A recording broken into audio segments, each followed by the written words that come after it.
একতাই বল ভাব সম্প্রসারণ, একতাই বল, এই সুপরিচিত বাংলা প্রবাদটি একটি গুরুত্বপূর্ণ জীবন দর্শন প্রকাশ করে। এটি বোঝায় যে যখন মানুষ একসাথে কাজ করে তখন তারা অনেক বড় শক্তি অর্জন করতে পারে, যা পৃথকভাবে অসম্ভব। একতা হলো সম্মিলিত শক্তি, সহযোগিতা ও সমঝোতার প্রতীক। ব্যক্তি যখন দলবদ্ধভাবে কোনো উদ্দেশ্যে এগোয় তখন তারা নিজেদের দুর্বলতা কাটিয়ে অসাধ্যকে সাধন করতে পারে। প্রকৃতিতে এই কথার দৃষ্টান্ত অসংখ্য। পিঁপড়েরা একত্রে কাজ করে বিশাল খাদ্য ভাণ্ডার তৈরি করে, পাখিরা দলবদ্ধ হয়ে বিপদ থেকে আত্মরক্ষা করে। তেমনি মানব জীবনেও পরিবারের মধ্যে, সমাজে ও জাতিগত পর্যায়ে একতা থাকলে শান্তি, সমৃদ্ধি ও উন্নয়ন নিশ্চিত হয়।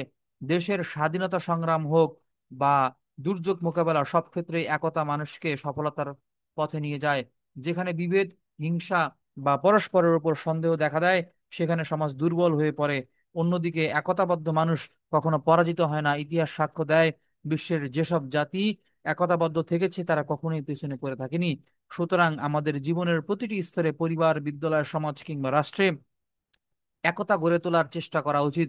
একতার ভিত্তিতেই গড়ে ওঠা সহনশীলতা, শ্রদ্ধা ও ন্যায়ের সমাজ। এই প্রবাদটির মূল শিক্ষা হলো ব্যক্তিগত স্বার্থের ঊর্ধ্বে উঠে সম্মিলিত প্রয়াসই প্রকৃত শক্তি।